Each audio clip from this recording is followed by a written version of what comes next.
Hello everyone, welcome to the illusion. आज है 13 मई और पढ़ते हैं आज का करंट अफेयर। क्या क्या इंपॉर्टेंट करंट अफेयर है आज के डेट में जो आपके एग्जाम के लिए बहुत ज़्यादा इंपॉर्टेंट है। पहला क्वेश्चन पढ़ते हैं। भारतीय रिजर्व बैंक, जिसको आरबीआई भी कहते हैं, निम्न में से किसे नए कार्यकारी निदेशक के रूप में नियुक्त किया है? आपको उनका नाम बताना है। ऑप्शन आपके सामने है। आपको वीडियो पॉज करना है, उसके बाद इसका आंसर देना है। जब मैं आंसर बता दूं तो आप उससे मिला लेना। इससे क्या होगा कि आपके तैयारी में या फिर आपके नॉलेज में बहुत ज़्यादा बढ़ोतरी होगी और जो आप आंसर करेंगे, जो सही उत्तर रहेगा वो आपके दिमाग में या फिर आपके माइंड में वो लंबे समय तक स्टोर होकर रहेगा।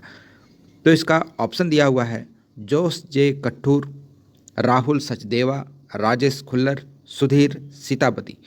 इसका जो सही उत्तर है यह है ऑप्शन नंबर ए, जोश जे कट्टूर। चलते हैं नेक्स्ट क्वेश्चन की ओर। सिंपली बताना है कि इंटरनेशनल नर्स डे, अंतर्राष्ट्रीय नर्स दिवस, निम्न में से किस दिन मनाया जाता है? आपको तिथि बताना है। 10 मार्च, 15 अप्रैल, 12 मई या फिर 20 जुलाई। इसका जो सही उत्तर है यह है ऑप्शन नंबर सी, 12 मई। 12 मई को इंटरनेशनल नर्स डे मनाया जाता है। चलते हैं नेक्स्ट क्वेश्चन की ओर। न्यूजीलैंड की किस विकेट कीपर बल्लेबाज ने क्रिकेट के सभी प्रारूपों से संन्यास लेने की घोषणा की है? ना अब ये 20 खेलेंगे, ना ये वनडे खेलेंगे, ना टेस्ट खेलेंगे, किसी भी प्रकार का मैच नहीं खेलेंगे, क्रिकेट नहीं खेलेंगे। ये कौन है? एलन फिन है, बीजे वाटलिंग है, कोरी एडरसन है या फिर टीम साउडी है? इसका जो सही उत्तर है यह है ऑप्शन नंबर बी, बीजे वाटलिंग। जिसका नाम है बीजे वाटलिंग, इन्होंने अब किसी भी प्रकार का क्रिकेट खेलने से संन्यास ले लिया है। मतलब क्रिकेट के सभी प्रारूपों से संन्यास लेने की घोषणा की है। चलते हैं नेक्स्ट क्वेश्चन की ओर। जल शक्ति मंत्रालय के अनुसार किस राज्य ने जल जीवन मिशन के तहत जो गाँव में पाइप कनेक्शन देना था उसे 100% पूरा कर दिया है? वो राज्य आपको बताना है। पहला है पुडुचेरी, दूसरा है झारखंड, तीसरा है महाराष्ट्र या फिर चौथा ऑप्शन है राजस्थान। इसका जो सही उत्तर है यह है ऑप्शन नंबर ए, पुडुचेरी। जी हाँ, पुडुचेरी ने 100% पाइप कनेक्शन का जो लक्ष्य था उसे हासिल किया। और ये किस मिशन के तहत किया गया? यह जल जीवन मिशन के तहत किया गया है, जो कि जल शक्ति मंत्रालय के अंदर आता है। तो आपसे मैं एक क्वेश्चन पूछना चाहूँगा कि जल शक्ति मंत्रालय जो है ये इसके मिनिस्टर कौन है? ठीक है, मंत्री कौन है इसके? तो ये आपको बताना है, वो भी कमेंट बॉक्स में। चलते हैं नेक्स्ट। गूगल करो यार, गूगल करके इसका आंसर आप दे सकते हो। गूगल करते हो किसी पर्टिकुलर चीज़ पर तो आपको वो याद भी रहेगा, क्योंकि आप खोजते हो किसी भी चीज़ को, आप खोज के निकालते हो किसी चीज़ के लिए आंसर करने के लिए। चलिए नेक्स्ट क्वेश्चन की ओर। तो नेक्स्ट क्वेश्चन है, प्रधानमंत्री नरेंद्र मोदी ब्रिटेन में होने वाले किस शिखर सम्मेलन में हिस्सा नहीं लेंगे? G20, G7, क्वाड शिखर सम्मेलन या फिर पृथ्वी सम्मेलन? इसका जो सही उत्तर है यह है ऑप्शन नंबर बी, G7 में प्रधानमंत्री हिस्सा नहीं लेंगे। चलते हैं नेक्स्ट क्वेश्चन की ओर। हाल ही में किस राज्य में एक ऑनलाइन बाढ़ रिपोर्टिंग और सूचना प्रबंधन प्रणाली का शुभारंभ किया है? आपको वो राज्य बताना है। बिहार, पंजाब, असम या राजस्थान? देखो यहाँ पर आप छांट भी सकते हो ऑप्शन को। बिहार में बाढ़ आती है, असम में हर साल बाढ़ आती है, बिहार में हर साल बाढ़ आती है। अब पंजाब और राजस्थान में बाढ़ नहीं आती है। पंजाब और राजस्थान जो है यहाँ पर बाढ़ का उतना डर नहीं है। तो कहीं ना कहीं ये ऑप्शन हमारा बिहार या फिर असम के साथ जाना चाहिए।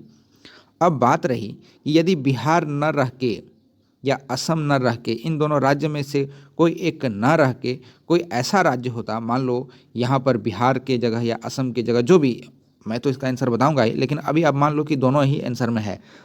तो मान लो इसका यदि आंसर बिहार ही है तो इसका असम ना होकर यहाँ पर यदि झारखंड होता तो मैं कह सकता था कि ना झारखंड में बाढ़ आती है, ना राजस्थान में बाढ़ आती है, ना पंजाब में। आंसर इसका बिहार के साथ जाने वाला है। लेकिन लेकिन लेकिन लेकिन यहाँ पर क्या है, असम भी दिया हुआ है और बिहार भी दिया हुआ है। तब तो आप फंस गए ना। फंसना नहीं है, थोड़ा सा पढ़ना है, जिससे आपका ये आंसर सही हो सकता है। तो इसका जो सही उत्तर है यह है option number C, Assam. Assam ने ये ऑनलाइन बाढ़ रिपोर्टिंग की सूचना जो और सूचना प्रबंधन प्रणाली है उसका शुभारंभ किया है। चलते हैं नेक्स्ट क्वेश्चन की ओर। मूडीज का नाम आपने सुना होगा, जो एक रेटिंग एजेंसी है।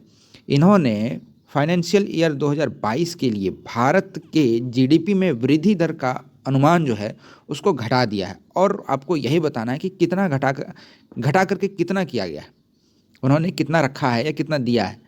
ऑप्शन आपके सामने 10.3%, 8.3%, 9.3% या फिर 7.3%। इसका जो सही उत्तर है यह है ऑप्शन नंबर सी, 9.3%। चलते हैं नेक्स्ट क्वेश्चन की ओर। नेहरू तारामंडल के निदेशक एवं खगोल शास्त्री का निधन हो गया, उनका नाम क्या है? डॉक्टर एन रतन सिंह, रतन श्री, या फिर बी ऑप्शन है डॉक्टर एल रतन श्री, सी ऑप्शन है डॉक्टर एम रतन श्री, या फिर आर रतन श्री।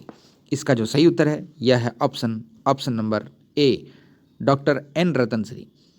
देखिए, कंफ्यूज करने के लिए ये एन को L M R O P Q कुछ भी कर सकता है, तो आपको ये नाम प्रॉपर याद रहना चाहिए कि इसका जो निदेशक जो थे वो डॉक्टर एन रतन श्री थे, जो कि नेहरू तारामंडल के निदेशक और खगोल शास्त्री एक थे जिनका निधन हो गया। चलते हैं नेक्स्ट क्वेश्चन की ओर। आपको बताना है कि एशिया की सबसे लंबी नदी कौन सी है? एशिया की सबसे लंबी नदी आपको बतानी है। ऑप्शन आपके सामने, वोल्गा, नील नदी, यांगत्जे या फिर मिसिसिपी। इसका जो सही उत्तर है यह है ऑप्शन नंबर सी, यांगत्जे रिवर। देखिए, यांगत्जे रिवर एशिया की सबसे लंबी नदी है, न कि गंगा और न ही गंगा और न ही ब्रह्मपुत्र, ये दोनों नहीं है, ये है यांगत्जे रिवर। और वोल्गा जो है यह है यूरोप की सबसे लंबी नदी। यूरोप की सबसे लंबी नदी वोल्गा। नाइल नदी के बारे में आप लोग सभी पढ़े हुए हैं कि दुनिया की सबसे लंबी नदी नील नदी है। मिसिसिपी जो नदी है ये अमेरिका में बहती है, तो अमेरिका की ये सबसे लंबी नदी है। और मैं बता दूं, यहाँ पर कंफ्यूज नहीं करना है, ये तो उत्तरी अमेरिका का हो गया, लेकिन दक्षिणी अमेरिका में भी एक नदी है जिसका नाम है अमेजन नदी, वहाँ की सबसे लंबी नदी है। भारत की सबसे लंबी नदी गंगा है। तो ये सब चीज़ आपको याद रखना है। लेकिन मैं एक और इसमें चीज़ ऐड कर दूं, ये जो ए नंबर ऑप्शन है ना, ये कभी कभी आपको कंफ्यूज कर सकता है। जैसे ये है यूरोप की सबसे लंबी नदी, यूरोपियन यूनियन की नहीं, क्योंकि ये जो वोल्गा है ये बहती है रसिया में, और रसिया जो है यह यूरोप और एशिया दोनों में आता है। यूरोप देश जो है जो रूस है, रसिया है, ये यूरोप और एशिया दोनों में इसका जो ज़मीन है वो अपना शेयर बांटता है। तो आप कह सकते हैं कि इसलिए यूरोप की सबसे लंबी नदी वोल्गा हो जाएगी। और यदि यूरोपियन यूनियन का पूछे तो आपका आंसर वोल्गा नहीं होगा, ये आपका आंसर होगा दनूब। आप इसका आंसर याद रखेंगे कि इसका आंसर तब फिर हमारा दनूब होगा। तो आपको ये याद रहेगा कि वोल्गा जो है ये यूरोप की सबसे लंबी नदी है, नील नदी जो है ये वर्ल्ड की सबसे लंबी नदी है, यांगत्जे रिवर है जो एशिया की सबसे लंबी नदी है, मिसिसिपी जो है ये अमेरिका की सबसे लंबी नदी है, और ब्राज़ील जो है, ब्राज़ील की सबसे लंबी नदी अमेज़न है। और मैं एक और, दनूब जो रिवर है ये यूरोपियन यूनियन की सबसे लंबी नदी है। तो ये आपको याद रखना है। और भारत की सबसे लंबी नदी हमारी गंगा माता की जय हो। तो मैं आशा करता हूँ कि ये वीडियो आपको अच्छा लगा होगा। यदि अच्छा लगा, आपको ये लेक्चर हेल्प करता है, तो आप इस वीडियो को ज़रूर लाइक करें। हाँ, थोड़ा हॉर्न का आवाज़ आया होगा क्योंकि हमारे घर के सामने ही बाईपास रोड है। जानते ही हैं कि कैसे कैसे ड्राइवर और कैसे कैसे लोग बिना मतलब के हॉर्न बजाते चलते हैं। तो खैर, असुविधा के लिए खेद है। और यदि आपको ये लेक्चर अच्छा लगा तो वीडियो को पसंद करें, मतलब लाइक करें, चैनल को सब्सक्राइब करें और दोस्तों के साथ शेयर करें। Thank you for listening. God bless you all.